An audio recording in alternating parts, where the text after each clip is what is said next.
Aparicio.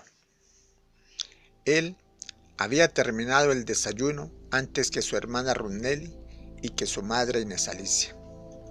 «Tenga cuidado con las serpientes, hermanito», dijo ella en un tono natural, a la vez que apretujaba su mano. Él asintió con la cabeza, bajo la mirada inquisidora de Eliseo, su padrastro, que no le había podido perdonar la intromisión en sus maquiavélicos instintos de violador que le acompañaban desde que Runneli, su entenada, había cumplido sus primeros 15 años de vida. Aparicio se levantó y con paso desganado se dirigió a la piedra de afilar que estaba anclada en la línea que bordeaba el reducido patio. Allí, sobre una despatarrada butaca de madera, se acomodó, dio unas cuantas pasadas a su machete, revisó el trabajo con sus dedos. Por lo reflejado en su rostro, se podía suponer que había quedado satisfecho con el afilado. Lo introdujo en la cubierta que colgaba a su cintura. «El tiempo corre, muchacho», dijo Eliseo en un tono parsimonioso y malhumorado. Mientras tanto, Aparicio seguía golpeando el talón de la bota sobre la piedra de afilar con una partícula de ojo. Observaba a Eliseo, su padrastro, a la vez que susurraba un desprecio hacia el hombre. «Madre, ¿ya me alistó lo que voy a llevar de almuerzo?», preguntó Aparicio con una voz delicada y vibrante. «Cálmate, cálmate, muchacho. No olvide que soy tu madre», respondió la progenitora. Él bajó la mirada. Luego ella colocó en la mochila 3 astillas de yuca, una porción de arroz y un trozo de carne. La descansó en el hombro del muchacho. Sobre su menuda figura echó la bendición, dio un beso en la pequeña frente de Aparicio. Él se alejó por el serpenteante sendero hasta desaparecer en el oscuro verdor de la arboleda. Patos, marranos, gallos y gallinas también habían partido hacia el boscaje en busca de alimento, aprovechando el fuerte aguacero que se había desgranado la noche anterior sobre las sierras del Vergel. El destartalado comedor, aparte de los moscardones que comían de las migajas sobrantes del desayuno, solo quedaba Eliseo, marido de Inés Alicia. Runneli, hermana de Aparicio, hija de Inés Alicia y entenada de Eliseo, se había guardado en la pequeña habitación que compartía con su hermano Aparicio. Lo hacía como un ritual cada que su hermano y su madre se ausentaban del lugar. Esto desde aquel incidente con su padrastro. Inés Alicia, madre de los adolescentes, había salido a la quebrada con un joto de ropas para desnugrar. Las negras y cada vez más bajas nubes descansaban sobre la riscosa cresta de la Sierra del Gramal, que por momentos parecía sucumbir en su espesura. La mañana en el Vergel era sombría y fresca. La alegraba el cantar de cardenales y azulejos que, posados sobre las empinadas espigas del cañaduzal, echaban su trinar al cielo.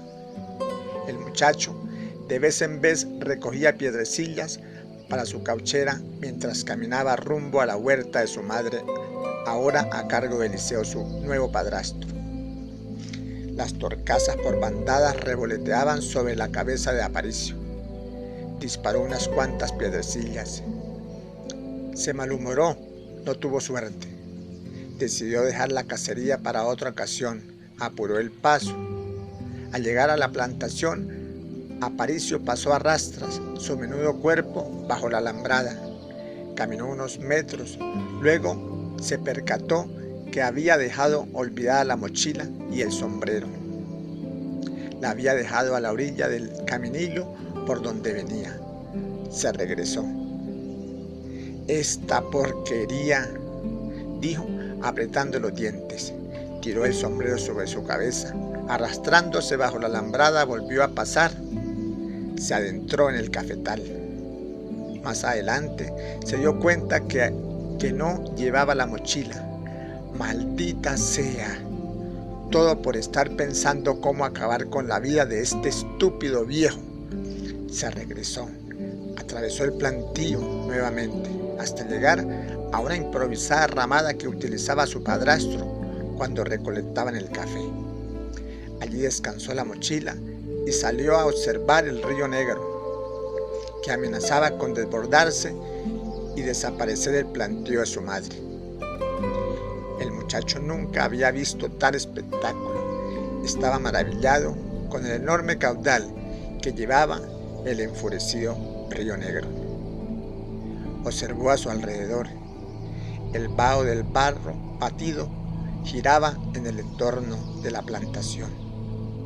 Con una larga exclamación de cansancio y sin el más mínimo reparo, se echó sobre la raíz del viejo árbol de caucho que a la vez protegía la vieja ramada de los ardientes rayos del sol. ¡Ah! ¡Qué alivio!, dijo. Recogió un trozo de madera, lo llevó a su boca. Desde allí veía pasar los viejos y descascarados troncos de madera seca que galopaban sobre los lomos de las achocolatadas aguas del río Negro. Mientras tanto, las hormigas enfiladas como un ordenado ejército habían empezado a desocupar la mochila donde se hallaba el almuerzo del muchacho. Él aún no se había percatado de la obstrucción que producía su macuto sobre el orificio de las hormigas.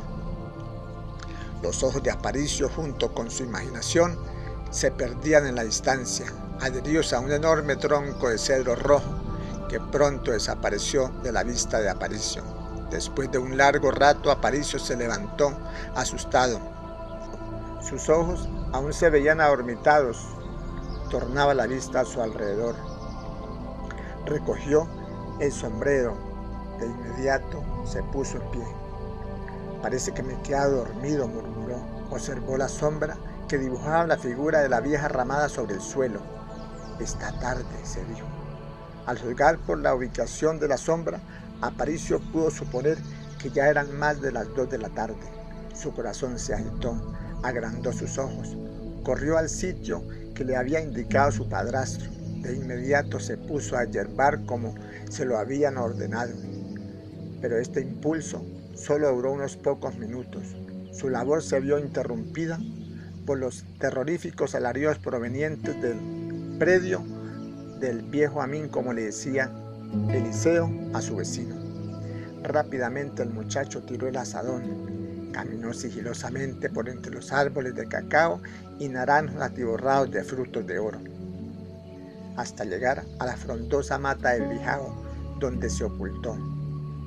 Acuclillado y haciendo un gran esfuerzo por mantener la respiración, empezó a observar por entre los claros.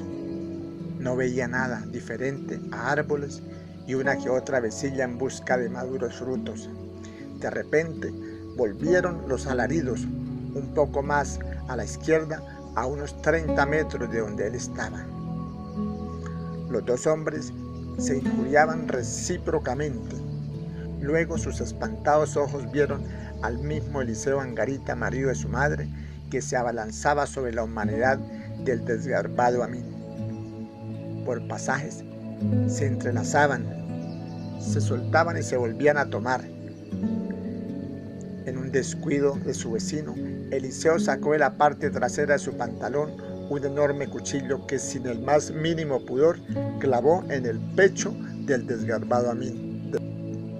De inmediato el hombre cayó crucificado sobre el lecho del pequeño riachuelo que servía de linderos entre los predios. Las aves se espantaron. En el lugar solo se escuchaba el desfallecido aliento del hombre que acababa de caer. Luego, con una imperceptible sonrisa de burla, el sanguinario Eliseo pronunció estas palabras: «Aún no ha nacido el hombre que se quiera llevar en los cachos a Eliseo Angarita». Con la frialdad que lo caracterizaba, el desalmado hombre tomó el enorme cuchillo, lo pasó sobre su pantalón, a la altura de su muslo. Luego lo hizo por el otro lado. Quedó casi limpio. Cuando parecía que lo iba a enfundar bajo su pretina, decidió colocarlo en la horqueta de un frondoso árbol de limón que estaba cerca donde había caído su vecino, no sin antes dirigir la mirada a la exuberante mata de bijao, donde le parecía que alguien le observaba. Volvió la mirada al finado, aún permanecía con los ojos abiertos. El agua del pequeño riachuelo ya se teñía de carmesí. El sanguinario seguía mirándole fijamente, y como si no quisiera perturbar la tranquilidad de su alma, sus gruesos labios susurraron una frase casi inaudible que escasamente pudieron escuchar sus oídos. Los garzos ojos del intolerante Eliseo dejaron ver una sutil e inexpresiva sonrisa que permaneció a medida que se alejaba. Encendió el último cigarro, tiró la caja, lo fumó sin el más mínimo interés, luego lo descansó en sus dedos. Caminó separando el ramaje en dirección donde se encontraba el aterrorizado Aparicio.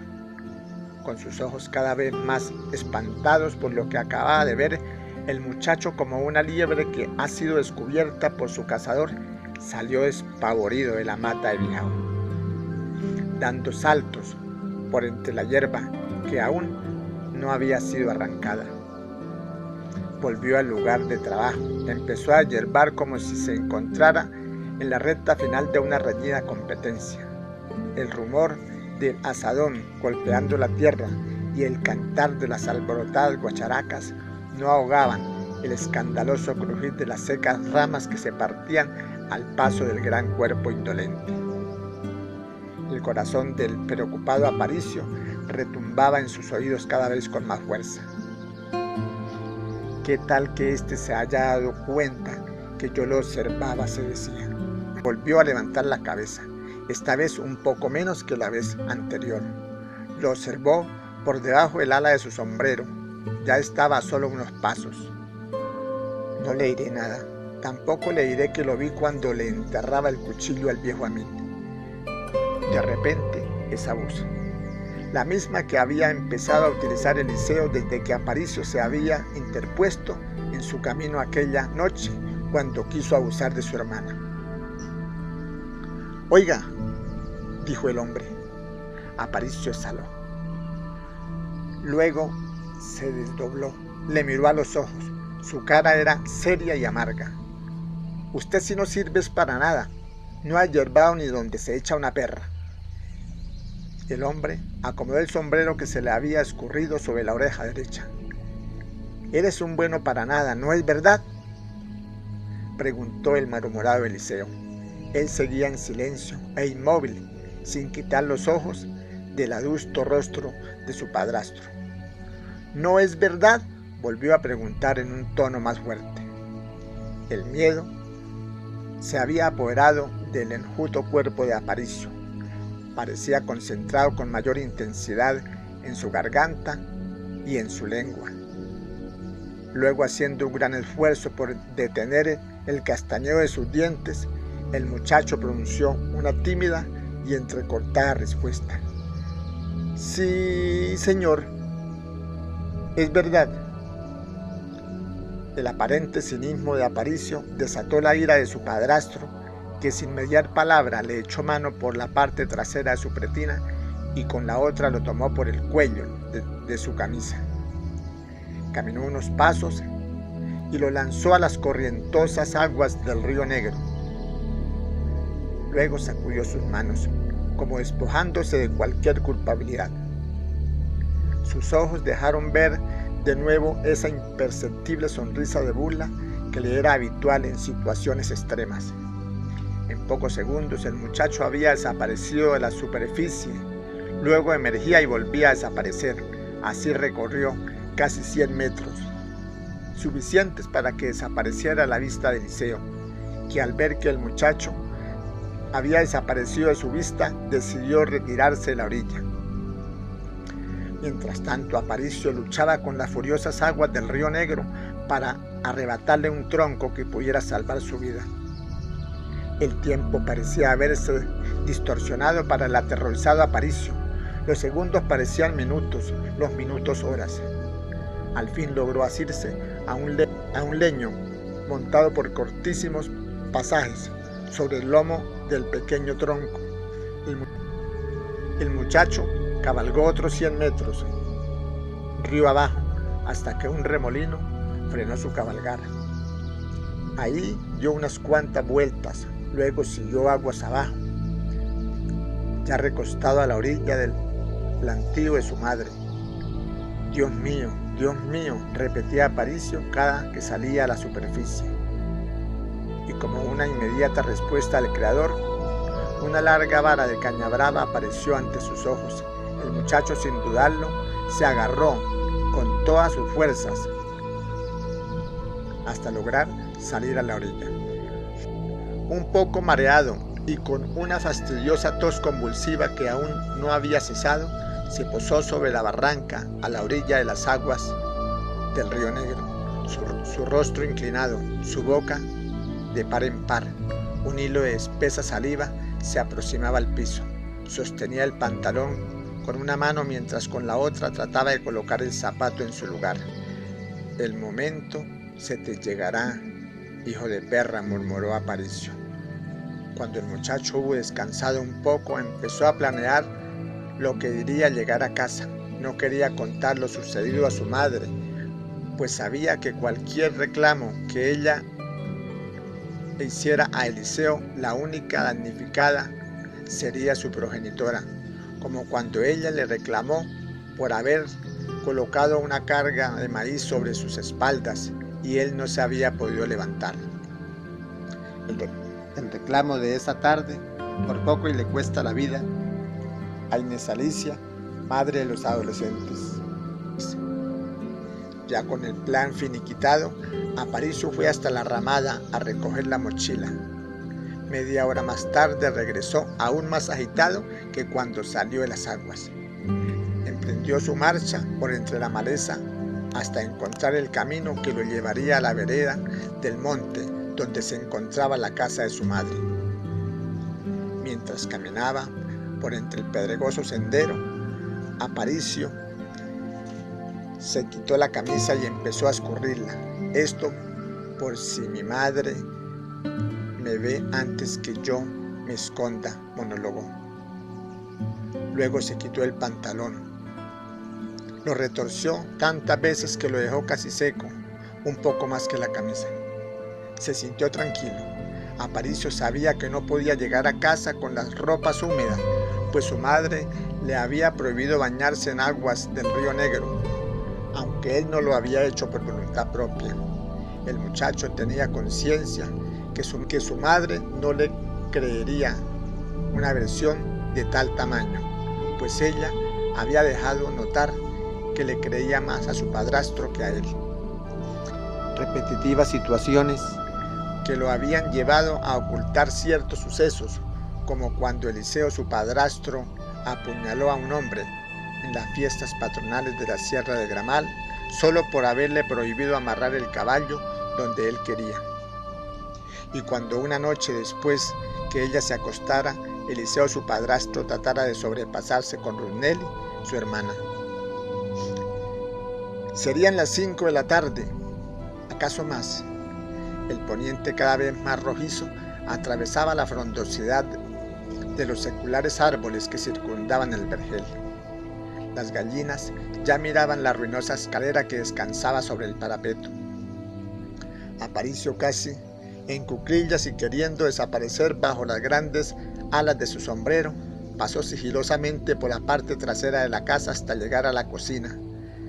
Sin mirar atrás, subió los 17 escalones de la escalera que lo llevaban al zarzo. Allí se escondió. Al quinto día de estar escondido, sin comer ni beber, y cuando el sol empezaba a bajar la cortina sobre el vergel,